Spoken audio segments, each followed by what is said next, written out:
Thank you. Thank you so much. Great honor.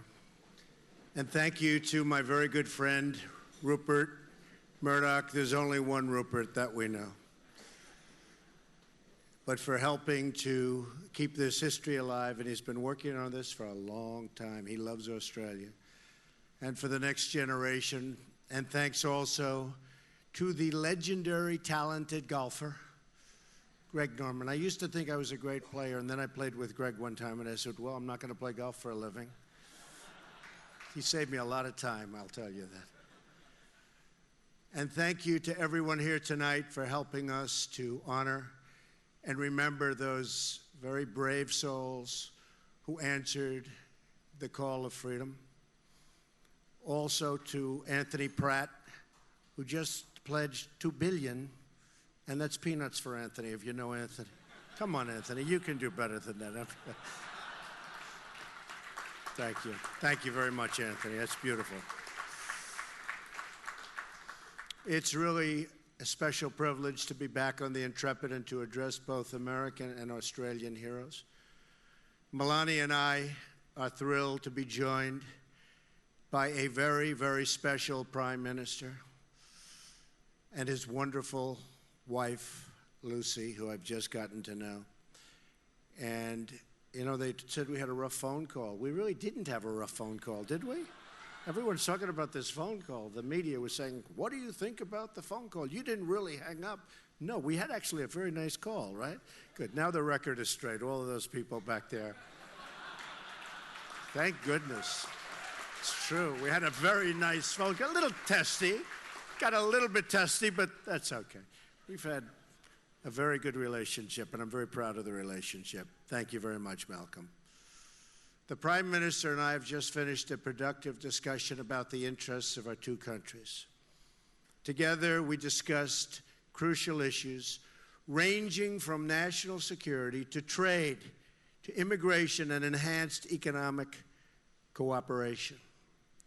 We reaffirmed the tremendous friendship between the United States and Australia and the vital importance of our security and our alliance. The armed forces of our two nations are operating side by side almost every day, fighting to defeat ISIS and the scourge of terrorism. And we will eradicate terrorism.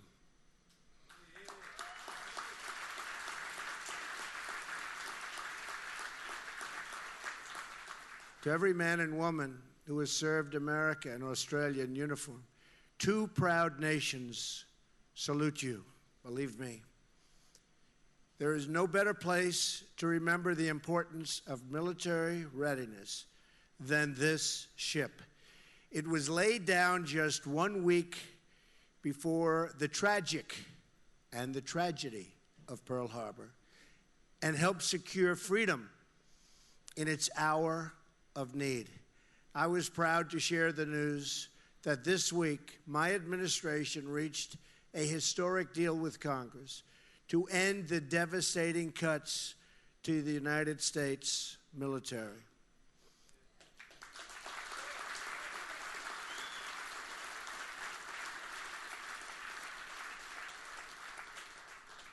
I don't know what they were thinking when they started cutting, but we got it all coming back in big league, believe me. It's coming back fast, ordering lots of planes, lots of ships, lots of jobs too, by the way. We will add more than $25 billion for national defense in a short period of time, and we will ensure that our service members have the equipment, tools, training, and resources that they need and that they so richly deserve.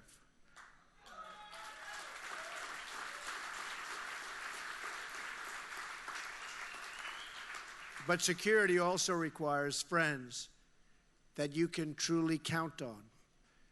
That is why I was pleased to meet with Prime Minister Turnbull and why I'm so glad to be here with you tonight. And we had a great meeting just a little while ago. I want to thank the American-Australian Association for hosting this event, which I've been contributing to, by the way, for years through Rupert, every year. he'd send me this letter, could you please give money? I said, what do I have to do with that, Rupert? And I just keep sending him money, money, and now I realize that was money well spent. That's great. Right, Rupert? For years, I've been doing my thing for Rupert. And for its decades of work to strengthen the ties between our two countries. They've done a great job. America and Australia are old friends and really natural partners. And with your help, we will remain so for a very, very long time to come.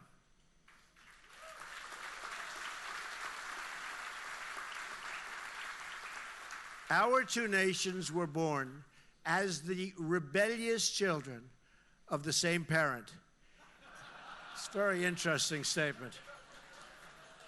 I've heard that before, too, about people. And for nearly a century, Americans and Australians have fought together, bled together, and died together as brothers and sisters.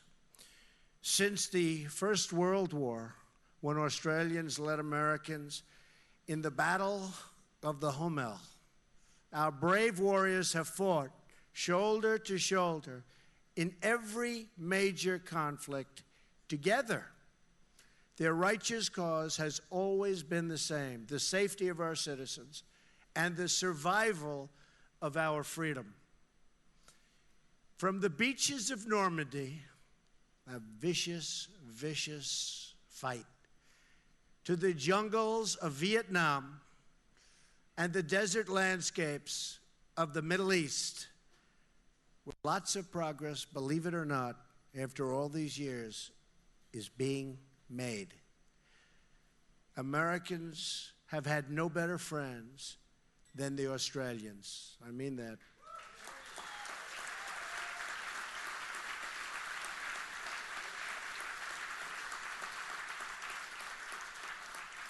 We are proudly and profoundly grateful for Australia's contributions in Syria, Iraq, and Afghanistan, and their help in the fight against terrorism following the terrible attacks of September 11th.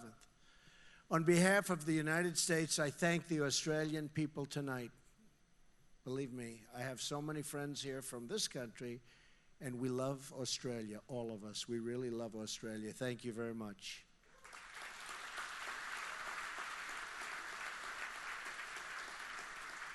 I know there are many active duty service personnel from both nations with us in the audience, and I want to express our gratitude to each and every one of you.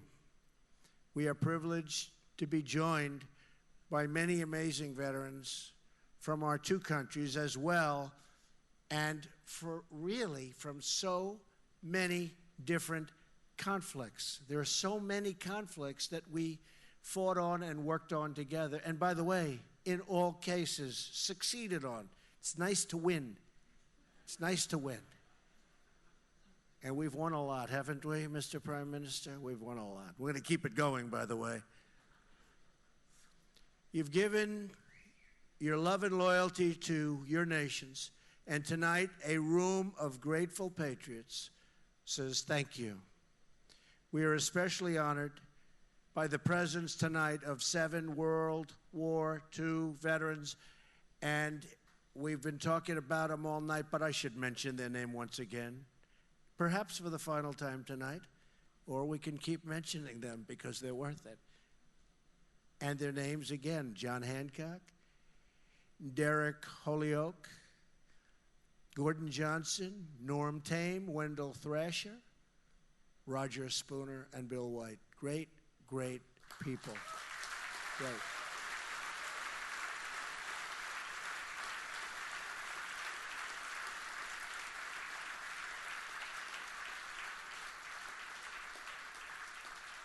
These men stood at the breach in the battle to save civilization, and their sacrifice kept us free. Exactly 75 years ago this week, these men saw that historic battle with their own eyes.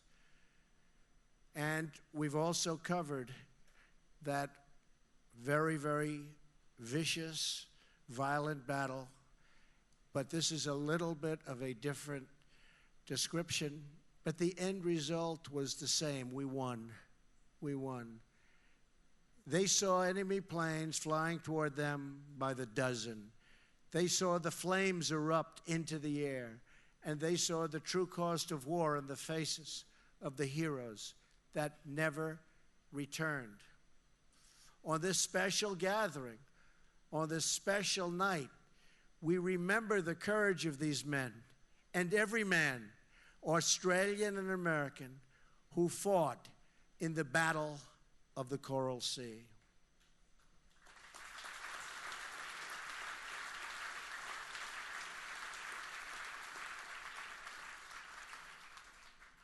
The count of the dead goes on, and the number of wounded do not even begin to describe the toughness of the fight and their incredible sacrifice. But perhaps in the story of just one man, we can hope to get a small glimpse of its measure. It is the story of Lieutenant Jack Powers, a Navy flyer. He grew up just miles from here in a modest apartment in Washington Heights, right up the road. He then went on to the United States Naval Academy, incredible place. There, his roommate said of Jack, never trust him to respect conventionalities, because he wasn't a conventional person, to put it mildly. He's a hilarious rebel and his own man. You'll like him and really like him a lot. But you know what? He's just a different kind of a guy. In other words, he was a New Yorker.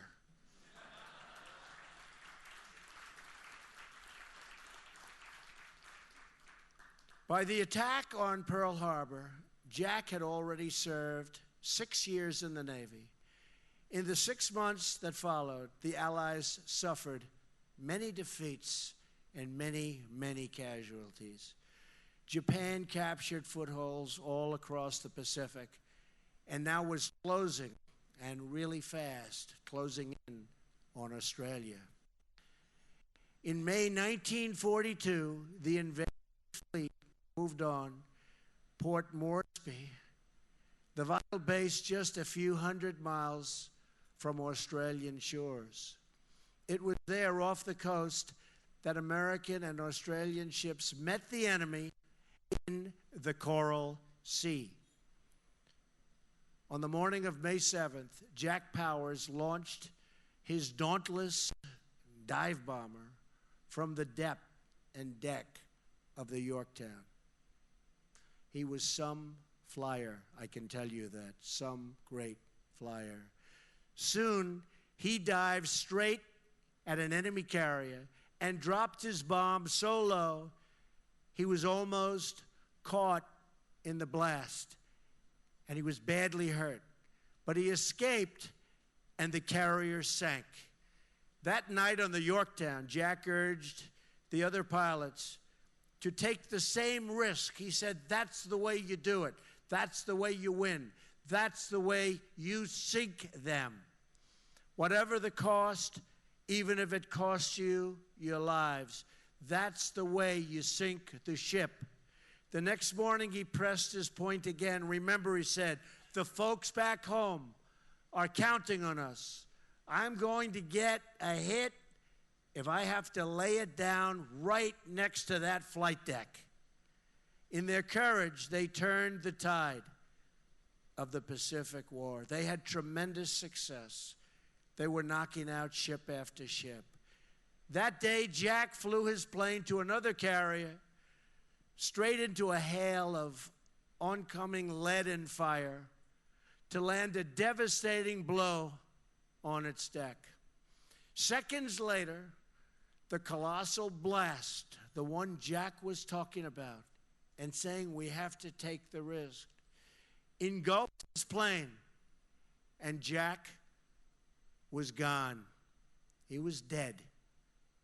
He was brave, but what a job he did. Sometime before Jack died, he sent a wire home to his father in New York. It read, "Dear Dad, 1,000 miles away doesn't make any difference. Your bad son is thinking of you, hoping that he is worthy of being called a chip off the old block." His father was a tough cookie also. "Now it is we who are thinking of Jack and all those brave souls who fought alongside of him with that incredible form of attack, and especially those who found their final resting place beneath the waters where they waged that greatest of battles. They lost their lives in the fires of war, but gained immortality through their sacrifice. And now, 75 years later, we hope that we are worthy of their deeds in the beautiful, beautiful Coral Sea. We hope to be worthy of the sacrifices made by every service member who has fought in our name, past and present. The men who fought the Second World War saw terrible things, horrible things, deathly things, but they also witnessed spectacular valor and bravery. And from the wreckage of that horrible war, they rebuilt their nations and launched civilization to new heights. They knew that together, free people can achieve extraordinary things, and that one hero can make all of the difference in the world. In those Pacific waters, we forged iron bonds between our two countries. Few peoples in the world share ties in history, affection, and culture like the Americans and the Australians. Few, believe me.